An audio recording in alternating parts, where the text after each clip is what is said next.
Salut, here we are, our last conjugaison lesson, where we will understand what C clauses are, qu'est-ce que c'est, and how they work, so you can easily use them and raise your chances to get higher marks.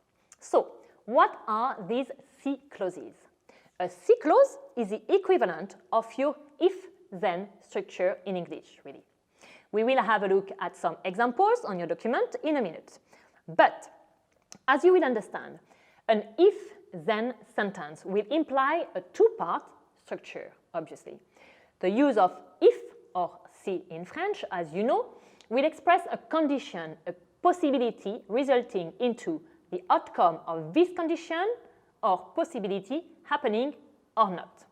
This C clause structure will therefore allow us to project an ideal fact in the future or a fact that could have happened if a condition was met, giving us two possibilities or two structures to explore. A first one, where the actual condition will make the second part happen.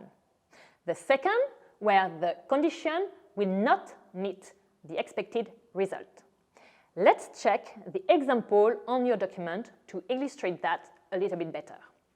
So we'll start with our first option, the first ID, when you say, for example, if the weather is good tomorrow, I will go to the park.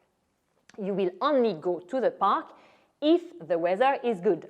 So you have a condition sentence here, if the weather is good, resulting into I will go to the park, which will be your second part of the sentence. As you notice, your condition being made in the present moment is allowing you time for the fact to actually possibly happen.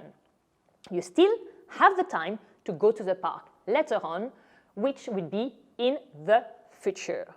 Which is why when using the present in your conditional part of the sentence, or the first part including the if, the si, then you will use the future simple in the second part or the result part of your sentence.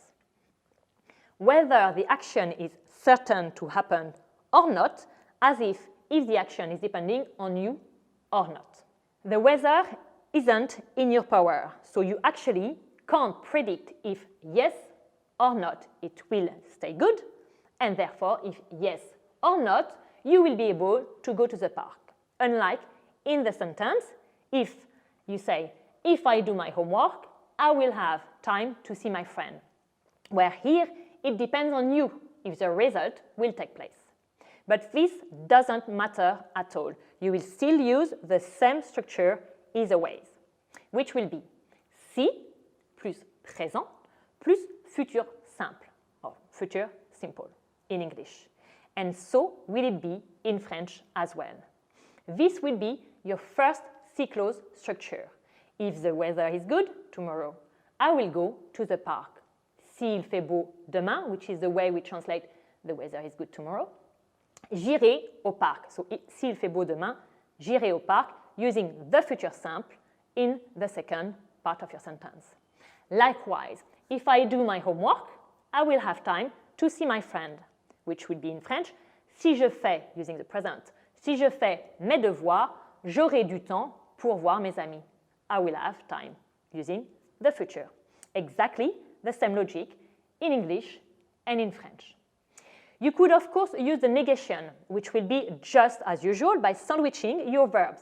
But attention, here you must sandwich the two verbs in each sentence.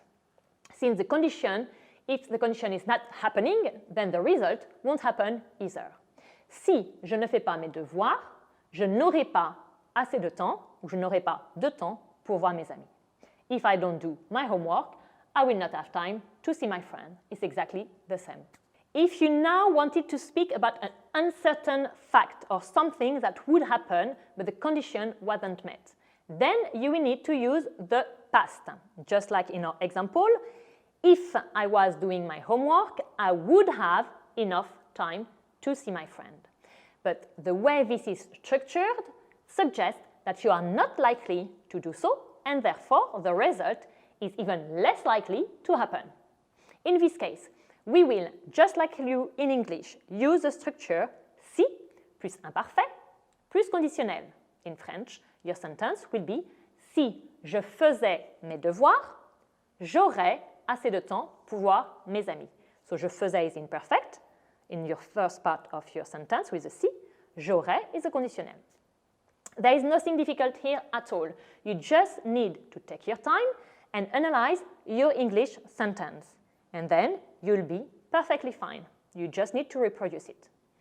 If you wanted to once again use a negation, then don't forget to duplicate your negation in both parts of your sentence. Si je ne faisais pas mes devoirs, je n'aurais pas assez de temps pour voir mes amis. If I wasn't doing my homework, I would not have enough time to see my friend. Et voilà, you know everything on these special structures. See how you get on with them in the special quiz and try to start using them from today. As the more you use special structure or tenses or anything, the easier and the more natural it will be for your big day. Et nous y voilà, here we are, we have reached the end of the conjugation chapter. You can be very proud of yourself, as this is a crucial one which will allow you to understand and express yourself in French just like a native like me. Have a look at the recap module where every important point is highlighted and where you will find mistakes to avoid, so you are all ready for the big day. That's it for me. Merci beaucoup, well done again, and à très bientôt in the grammar chapter.